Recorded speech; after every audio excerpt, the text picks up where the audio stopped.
I would say it depends on the day. Like you said, days like today in the summertime, when it's hot, it's kind of angry, and I mean, it kind of goes through the different moods. It's, you know, if it's a fall day and it's windy and breezy, it can be both cooling and freezing, or, you know, like, oh, that's a nice relief. It just depends on the season and the time. That's so true. It's very good. Okay. Wind on a windy day, I think you're saying wear a dress. Thank you, Marilyn. Usually it's the wind on a not so windy day that makes me wonder, and it kind of depends on what mood I'm in, what I've been thinking about, what's been going on in my head, who I've been thinking about. A lot of times I'll be thinking about my best friend, and then a breeze will blow, and you know, I just feel her presence or feel a presence with me. Yeah.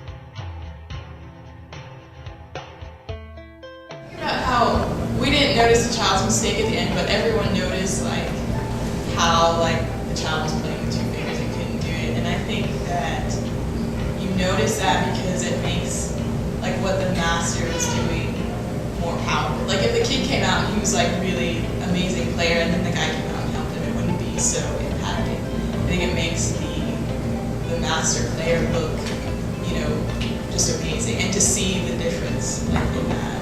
And then also like the idea that he encouraged the kid to play, I think was, I don't know. Yeah. It kind of reminds me how like we have this treasure or the vessels or whatever, so it, Right. you know, to show us the glory of God. So, I see that as a co-creation. It was both were creating, and it took the child had just as much a part in the creating as the master did. And then the master didn't just sit on the side, the master surrounded the child. Yeah. And that's what happens. And it's the synergy, it's more than each became beautiful music. And if we closed our eyes and not had the visual and just listened, we wouldn't have known who was playing what. Yeah, that's good.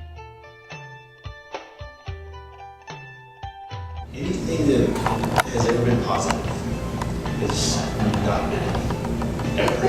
Because I myself am selfish. I myself am, my competitive nature, I don't want to say it's my competitive nature's fault.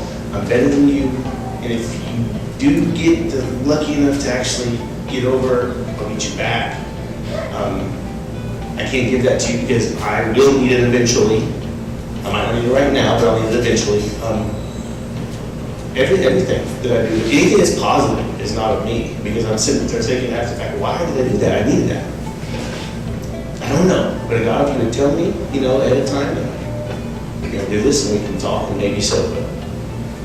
And in myself, I'm so selfish, so arrogant, so full of myself that I really can think of nothing positive. I'm sorry, if you know me, you know that to be true.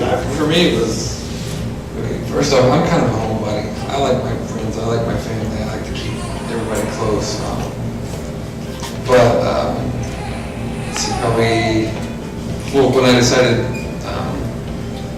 I was happy in the job that I was doing, but I had this feeling inside, like, you know, there's something better out there. And I remember, like, some of the happiest times of my life was standing in a 100-degree kitchen getting screamed at by someone, and I was like, this is it. So I decided to kind of, you know, one of those, okay, if it's meant to be, then I'll get accepted to a culinary school. And I applied at several different places and got accepted at the CIA in New York. And I was like, okay, this is cool. But, you know, I was still had this thinking of, okay, I need a little more proof. And I bought a house in Cushing like a year before and decided, okay, I'm going to put my house on the market, and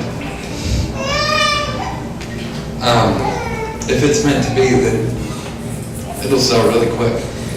I remember I put my house on the market on a Monday morning and took off to Arkansas to go to work. And a lady called me at like 12 that afternoon. My mom showed the house, and she said, we'll think about it and get back to you. Well, the lady ended up calling back at 3 in the afternoon and said, we want the house, we're gonna buy the house. On my drive to Arkansas, I just started broken down and I was like, okay, I'm an idiot. You're God. But I also feel like that was kind of the start of the journey that led me to where I am now.